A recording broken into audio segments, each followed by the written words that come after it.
একটানা দুইটানা এই free fire গেমটার সাথে পার করে ফেললাম 7-7টি বছর। আর এই 7-7টা বছরে গেমের ভিতরে আপডেট দেওয়া হয়েছে বহুবার, যেটার জন্য হয়তো আমরা অনেক নতুন নতুন কিছু পেয়েছি, আবার অনেক কিছু হারিয়েও ফেলেছি। তবে পাওয়া আর হারিয়ে যাওয়ার এই খেলাতে আমার কাছে হারিয়ে যাওয়া সব থেকে ইমোশনাল জিনিস ছিল ওল্ড পিকে। নতুন এই পিকটার সাথে তুমি আমি খাপ খাইয়ে নিয়েছি আরো অনেক দিন আগে, তারপরেও কেন জানি না হঠাৎই এই মনটা ছুটে যায় সেই ওল্ড পিকে। এই জন্য হয়তো গ্যালারি ঘাটতে ঘাটতে আজ আমার সামনে এমন একটা ভিডিও এসে হাজির হয়েছে যেটা কিনা ছিল আজ থেকে 4 বছর আগে আমার গেম প্লে রেকর্ড করা, তাও ওল্ড পিকেতে। এই জন্য আজকে তোমাদের সকলকে সাথে নিয়ে সেই পুরনো ভিডিওতে ডুব দিতে চলেছি, যেখানে রয়েছে হাজারো ইমোশন, অফুরন্ত ভালোবাসা আর ছোট্টখাট্ট কিছু মধুর স্মৃতি। তো বেশ বড্ড আফসোস হয় গো, যদি বন্ধুদের সাথে আরো একবার এইভাবে ওল্ড পিকে ল্যান্ড করতে পারতাম, আরো একবার সবার সাথে সেই পুরনো গেম প্লেতে ফিরে যেতে পারতাম। যাক, কিছু জিনিস হয়তো কল্পনাতেই সুন্দর। এমন একটা সময় ছিল যখন বারমুডা ম্যাপের প্রত্যেকটা ম্যাচ শুরু হইতো আমার এই পিকের ভাঙা বাড়িটা থেকে। এইবার দেখো ওল্ড পিকের একটা মজার কাহিনী, যে এটা টুকটাক সকল পুরনো প্লেয়ারের সাথেই ঘটেছে। এখানে নামার সাথে সাথে আমি কিন্তু ভালো লুট পাইনি, কোন রকম একটা গান পাইছি না, মেডিকিট না কিছু। তো এখন যেই কাজটা আমার করতে হবে, এখান থেকে আমার পলাইতেই হবে। আজকের দিনের নতুন পিকেতে নামার সাথে সাথে লুট পেয়ে যাওয়া, নামার সাথে সাথে ভালো গান স্কিল পেয়ে যাওয়া, ইটস ওকে। বাট ওই যে ওল্ড পিকেতে নামার সাথে সাথে গান টান না পেয়ে ইনিমির ভয়তে পলাই যাওয়ার যে ব্যাপারটা না, এটা খালি ওল্ড প্লেয়াররাই ফিল করতে পারবে। আহা, পিকের এই লাল ড্রামে যে কত শয়তানি ঘুরছি, পিকের ওই সামনের ওই দইতলা বাড়ির উপরে চুপ করে পলায় থাকতাম, আর আমার ফ্রেন্ড যখন এখানে লুট করতে আসতো আস্তে করে ফাটিয়ে ডাউন করে দিতাম। এইগুলো আজকের দিনের প্লেয়াররা ফিল করতে পারবে না। আমার এই কথাগুলো শুনলে অনেকে হয়তো হাসবে, অনেকে হয়তো পাগল বলতে পারে। আর যারা সেই পুরনো প্লেয়ার আছে তাদের অলরেডি খারাপ লাগা শুরু হয়ে গিয়েছে, যেমনটা আমার লাগতেছে। আর ভাই, পিকের এই দুইতলা বাসার কথা কি বলবো। এই বাসাটা চারিদিকতে পাঁচিল দিয়ে ঘেরা ছিল, তো দূরের থেকে যতই মার খাতাম, এর ভিতর একবার চলে আসতে পারলে মনে হতো যাক, এইবারের মতো বেঁচে গিয়েছি। এই ওল্ড পিক পরিবর্তনের কারণ আজও আমার মাথায় আসেনি। সামনে আরো একটা স্মৃতি, এই কালো ঢমটার কথা কার কার মনে আছে ভাই, এখনই কমেন্ট বক্সে কমেন্ট করো। এই কালো ঢম নিয়ে ঘুরে বেড়াইতাম, এনিমি দুটো গুলি মারলে ঠাস করে ফেটে যেত। আর ভাই, এটা যে সময়কার গেম পেলে, তাতে এই যে আমার হাতে যে 2 বিসিটা, এটা ছিল সেই সময় মোস্ট পাওয়ারফুল গান। কেন যে বললাম তা তো তোমরা টের পেয়েছো। কোন রকম 2টো বাড়ি দিছি, এনিমি ক্লিয়ার। আর এই দিক থেকে ওই ডাবল ডোর থেকে আমারে মারতেছে ভাই, তারা এখনো আমার পিছন করেই যাচ্ছে। আমি আমার অডিয়েন্সদের সাথে আমার স্মৃতিগুলো কোনে শেয়ার করব, তা না, এনিমি আমার মেরে খাল করে দিচ্ছে ভাই।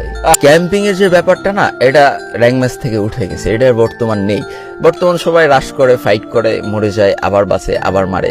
কিন্তু ওর যে সময় এই যে ঘরের মধ্যে বসে ক্যাম্পিং করে থাকা, আস্তে আস্তে ইনিমির ফুড স্টেপ আসা, বুকের মধ্যে ধুকবুকানিটা বেড়ে যাওয়া, এটা আজকের দিনের প্লেয়াররা ফিল করতে পারবে না। আর আজকের দিনের র্যাঙ্ক ম্যাচ এগুলো নেই। আরো একটা জিনিস তোমরা লক্ষ্য করলে দেখতে পারবে, ম্যাপের দিকে তাকাও, আস্তে করে ডেঞ্জার জোন। এই যে ভাই, খেলার দিকে ফোকাস করতে করতে ম্যাপের দিকে দেখতে না পাওয়া, হঠাৎ করে কানের মধ্যে প করে সাউন্ড হয়ে ওঠা, আর তখন লক্ষ্য করা যায় আমি তো ডেঞ্জার জোন আছি, তখন তাড়াতাড়ি ঘরের মধ্যে যে ব্যাকআপ নেওয়া, তারপরে যদি ফাঁকা মাঠে বাইচান্স মাথার উপরে ডেঞ্জার জোন চলে আসতো, আল্লাহ যেন মাথার পরে বোম না পড়ে। এই যে ব্যাপারগুলো না, এগুলো বর্তমান প্লেয়ারদের ভিতরে আর নেই, বা কাজও করে না। গেমটা ইজি, মরলাম আবার খেললাম, আবার মরলাম আবার খেললাম, তো একের পর এক। এখানে কিন্তু এই যে ঘরগুলো, এই যে বেড়াগুলো, এই যে পাঁচিলগুলো, এইগুলো এখন আসলে সবকিছুই স্মৃতি, এগুলো এখন আর নেই ভাই। এইগুলো তুমি চাইলেও আর পাবো না। মানুষ অনেক চেষ্টা করেছে, অনেক জায়গায় কমেন্ট করেছে, অনেক জায়গায় কমিউনিটি ট্যাবে পোস্ট দিয়েছে, কিন্তু কোনো লাভ হবে না। একটা সত্যি কথা কি জানো, আমি তুমি নিঃস্বার্থ হবে এই গেমটারে ভালোবাসলেও গেই না, কিন্তু নিঃস্বার্থ হবে আমাদের ভালোবাসে না। সবকিছু ব্যাক আসবে, পুরোনো ড্রেস আপ ব্যাক আসবে, পুরোনো গান স্কিন ব্যাক আসবে, কারণ তাতে টাকা আছে। এই পুরোনো পিক কোনোদিন ব্যাক আসবে না, কারণ এতে আমাদের ইমোশন রয়েছে, এতে আমাদের টাকা নেই। এতে যদি টাকা থাকতো তাহলে ব্যাক চলে আসতো, এটাই সব থেকে সত্যি কথা। আর ভাই, আমি এমন ধুপধাপ করে সত্যি কথা বলে ফেলি, তো এই জন্য অনেক মানুষ আমাকে দেখতেও পারে না। আর গেইনার সাথেও আমার আগাগোড়া সম্পর্ক খুব একটা ভালো ছিল না, সুখকর ছিল না। সারা জীবনই কোনো না কোনো কারণ নিয়ে গেইনার সাথে আমার খিস বেঁধেই থাকে। কারণ ভাই, মানে কিছু জিনিস সহ্য হয় না, ঠিক আছে। এই যে মানে এমন আপডেট দিক, মানুষের আপডেট তো আমাদের ভালোর জন্যই দেয়। তাহলে যে আপডেট আমাদের কষ্ট বয়ে আনবে, যে আপডেটগুলো আমাদের মনে দাগ কেটে থাকবে, সেই আপডেটগুলো না দিত।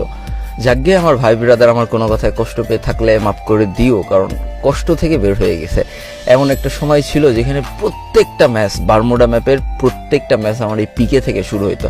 আর সব থেকে বড় কথা, এই গেম প্লেটা দেখে তো তোমরা বুঝতেই পারছো যে আমি পিকেই থেকে যেতাম, আমি আর পিকে থেকে বের হতাম না। পিকে আমার এতটাই ভালো লাগতো, আমি পিকে নেমে পিকেই বসে থাকতাম। আর আমার কিলও হয়ে যেত, 10, 12টা 15টা কিল হয়ে যেত এক পিকে থেকেই। আমার পিকে থেকে বেরোনোর দরকার পড়তো না। প্রত্যেকটা দেয়ালের সাথে, প্রত্যেকটা রুমের সাথে, প্রত্যেকটা সিঁড়ির সাথে আমার স্মৃতি জড়ায় আছে। এখন অনেকে ভাববে ধুর বাল একটা গেম, এতে আবার কি এমন স্মৃতি, আর এই শালা মনে হয় পাগল হয়ে গেছে। কিন্তু আমার এই প্রত্যেকটা কথা, প্রত্যেকটা সেন্টেন্স, প্রত্যেকটা ওয়ার্ড ওল্ড প্লেয়ারের বুকে যে আঘাত করেছে আমি 100% শিওর। কারণ ভাই ওল্ড প্লেয়াররা এই গেমটারে প্রচুর ভালোবাসতো, আজকে দিনের প্লেয়াররাও এই গেমটারে ভালোবাসে, আমি না বলবো না। তবে হয়তো ওল্ড প্লেয়ারের কাছে কেন জানি না ফিকে পড়ে যাবে তাদের ভালোবাসাটা।